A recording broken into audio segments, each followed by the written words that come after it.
Jeff Cavalier, ATHLEAN-X.com. What if I told you that the chest and biceps could grow markedly bigger by having you guys stand around and do nothing? Well, not nothing, but not move.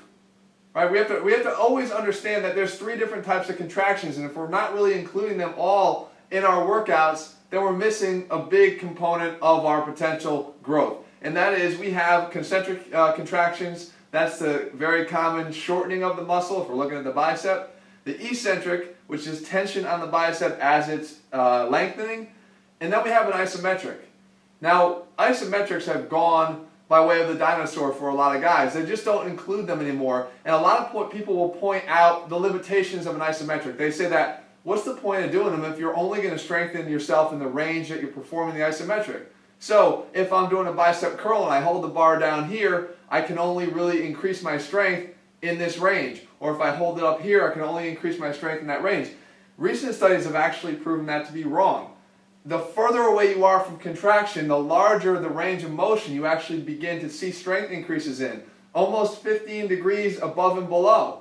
So if you're looking at a curl held here, you're actually increasing your strength a little bit up and a little bit down. So don't discount the strength building benefits of isometrics, but we actually have some really good size building benefits of isometrics that I wanted to show you today. Apply them to the chest and the biceps to show you how you can do it. And first and foremost, it's when you do it. Guys, like any other strength training technique, you do it at the right time, you get the best results. You do it at the wrong time, you could get different results. With isometrics, I like to put them early in the workouts when we're really trying to create an overload, especially if we're trying to create a different stimulus. So if I were going to do the chest here, the argument is if we lead off our workout, now whatever minimum warm-up you have to do to get yourself ready, that's all I want you to do. Just enough to get yourself going. You do not want to start to fatigue your large muscle fibers. You just get yourself into position and get ready to go.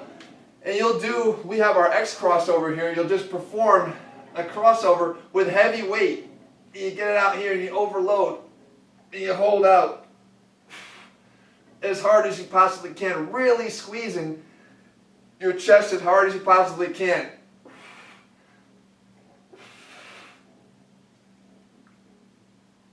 You try to hold it for about 45 seconds. You should feel that the intense contraction is one you've never felt before.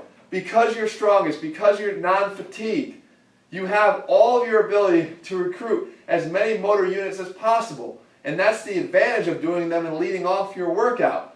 In fact, I still feel as if it's cramped up here because I took the most motor units, and what happens with an isometric contraction is you'll get a motor unit rotation. The ability to hold that contraction, basically one motor unit shuts off, another one comes in and takes its place. That shuts off or fatigues, another one comes in and takes its place. You have this rotation going on, and it's a constant recruitment of the most muscle motor units you can recruit at one time. So you want to talk about a strong contraction, that's as strong as it gets, okay? Now, we move on to the biceps, the same thing. You would finish your chest work after that, but you lead off with a contraction. The same thing here. If I'm going to do a bicep training, like a workout, lead off with a bicep chin-up hold. I'm telling you, one of the most intense contractions you'll ever experience with bicep training is going to be when you do this leading off before you do any of your curl work. You pull up right there, you lean back a little bit, you should be at 90 degrees, and you can almost see every motor unit balling up there in the biceps, and I can feel a contraction I just don't get any other time. And I hold it as hard as I possibly can, and I'm actively squeezing here. At the top, I'm actively squeezing as hard as I possibly can to engage every single motor unit that I can. Guys, if you want to start seeing a difference in your training, you got to start trying the right training principles at the right time.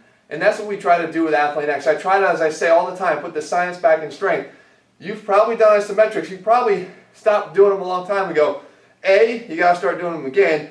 B, you should try to start doing them at the right time. I would recommend you do them here. Now, you can always incorporate isometrics to complete a burnout, to prolong time under tension. There are all other applications that you can use. But when you're going for maximum muscle recruitment, this is when you do them.